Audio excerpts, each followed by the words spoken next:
马总统为我们说话好吗？好。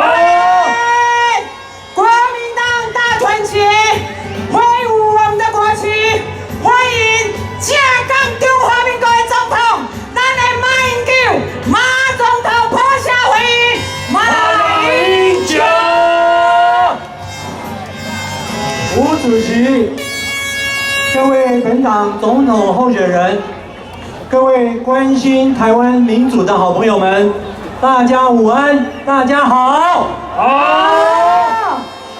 今天我们不分党派，不分族群，怀着无比愤怒与沉痛的心情，走上凯道，强烈抗议蔡政府乱修公民投票法，剥夺宪法赋予人民的直接民权。我们要对蔡总统打压公投、摧残民主提出严厉的谴责，好不好？好。根据中华民国宪法第2条，中华民国之主权属于国民全体，这就是主权在民的原则。我们公民投票法第1条明定，依据宪法主权在民的原则，为确保国民直接民权的行使，特制定本法。公民投票法就是宪法第17条规定的创制复决权，是保障人民直接行使民权的依据，以弥补代议制度的不足。现在蔡政府却乱修公投法，大开倒车，把公投跟大选脱钩，只能够单独举办，而且限制在每隔2年的8月份办理。这样子做呢，势必要降低投票的意愿，使投票数难以跨越500万票的门槛，严重违反公民投票法确保国民直接行使民权的要求。请注意“确保”这2个字。民进党去年9合1选举大败，他们不知道检讨施政的缺失，反而归咎公投绑大选，生怕影响蔡总统连任，所以呢，他粗暴修法，为蔡总统护航，号称独立的中选会，更配合党意，把原来在修法之前已经进入第2阶段联署的公投案，要等到2021年才能公投，也就是说，把已经进入2阶段的重启核四，还有废止核四公投双双没收，这是严重违反信赖保护原则。这种为了一己之私、一党之私修法的蛮横行为，是践踏民主最可耻的示范。大家说对不对？对。台湾人民能够接受吗？不行。民进党已故的立委蔡同荣，还有前主席林义雄，他们常年推动公投，要求修正鸟笼公投。2017年公投法修正放宽门槛之后，林义雄说，民进党是还权于民，完成了台湾民主发展的重要里程碑。现在民进党把公投法关入铁笼，形同封杀公投。从蔡唐荣他这一辈子推动公投，大家叫他蔡公投，现在变成蔡英文封杀公投，蔡杀头，对不对啊？对。蔡杀头引起许多人民团体强烈的不满，但是所谓圣人林义雄先生的人到哪里去了呢？他不是对公投有强烈的使命感吗？当公投被恶搞到今天的情况，一向为公投绝食的林圣人为什么不出来说一句话呢？我们把他找出来好不好？好。上个月，香港人民发起反送中的抗议，蔡总统高调发言支持，说他要守护台湾的民主，可是呢，他却非常压霸的修改公投法，把台湾的公投关进了铁笼去了。这个证明什么？证明蔡总统他不是台湾民主的守护者，他是台湾民主的摧残者，对不对啊？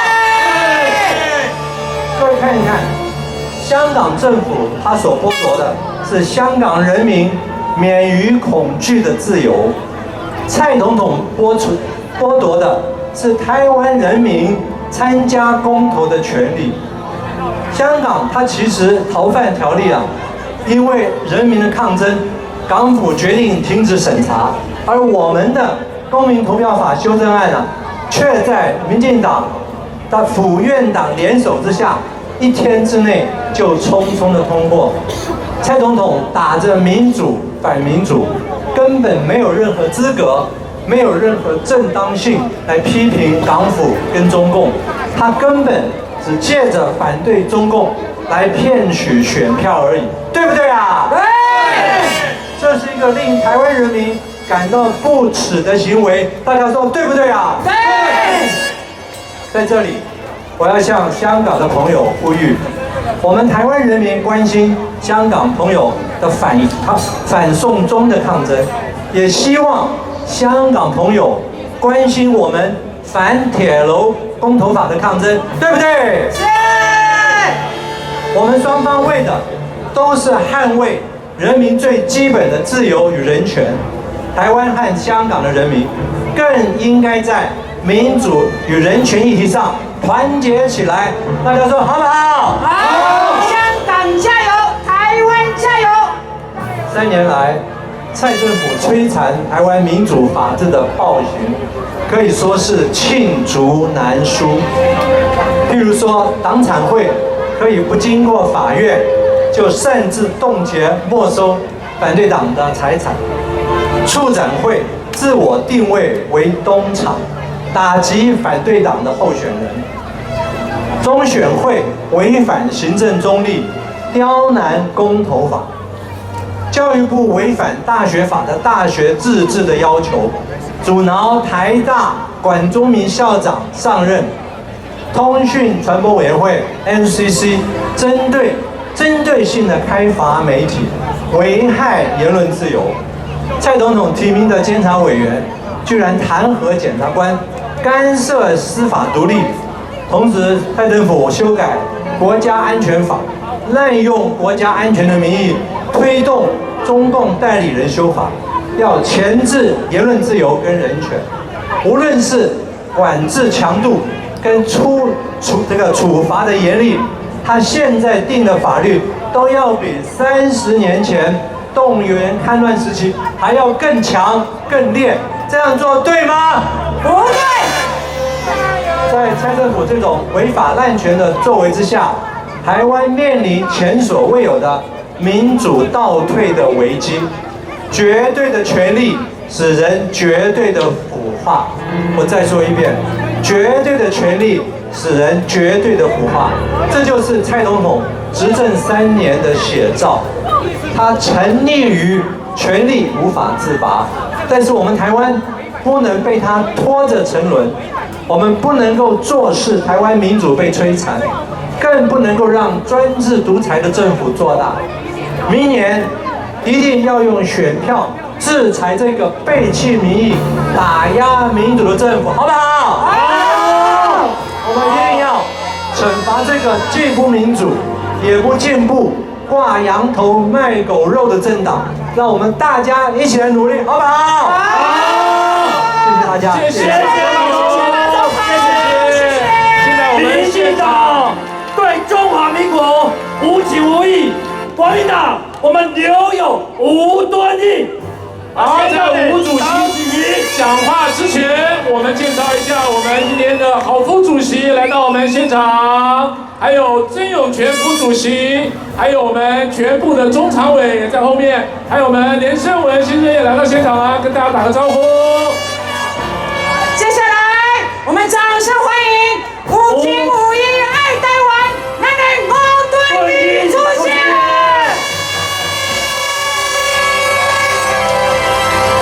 各位本党总统初选的候选人，马总统，各位贵宾，各位敬爱的同志们、朋友们，大家安，大家好。好。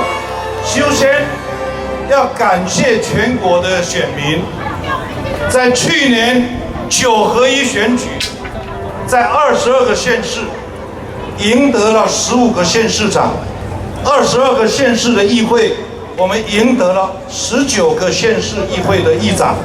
这是大选的前半部。去年的11月24号跟12月25号，我们获得了大胜。我要拜托大家，下半场，明年的1月11号，让我们在赢取中央的总统跟立委的选举完成，能够达到重返执政、拨乱反正的目标，好不好？好。好不好？好不好？这个太重要。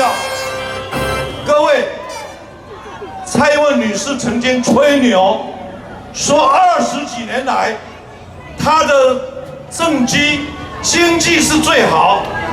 我们看到《经济日报》跟《工商时报》专业的报纸有给他分析这20几年的经济的状况，证实蔡英文是20几年来经济成绩最烂的一个。好，他居然可以讲成绩最坏，要讲成20几年来成绩最好，讲的是北茶会对不对？这种人要让他下架，好不好？好。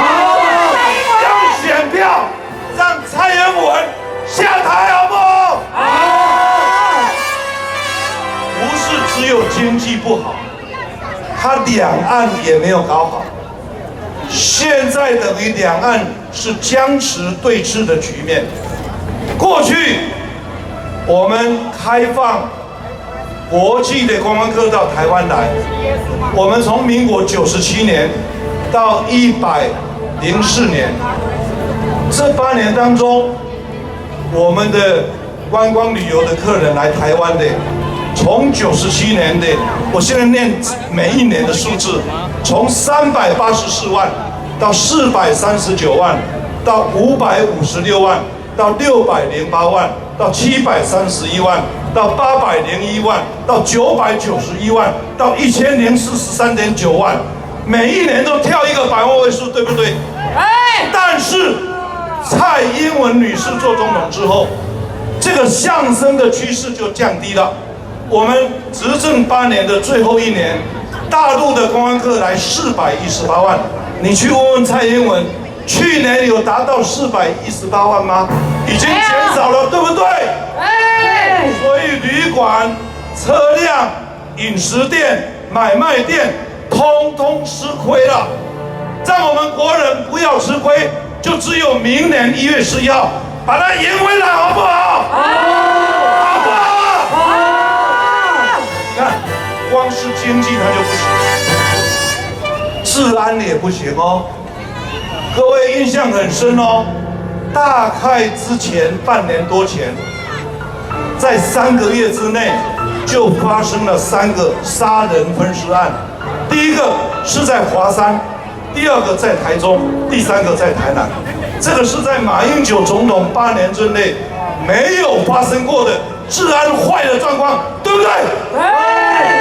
他治安也没搞好，光前2天，我们有一个李承翰铁路警察就被一个凶手在铁路上、火车上把他刺杀死了。我还专程跑到嘉义去跟他行礼。我觉得我们社会在蔡英文女士治理下，社会的治安真的不行，是我们社会治安对不起那个李承翰先生。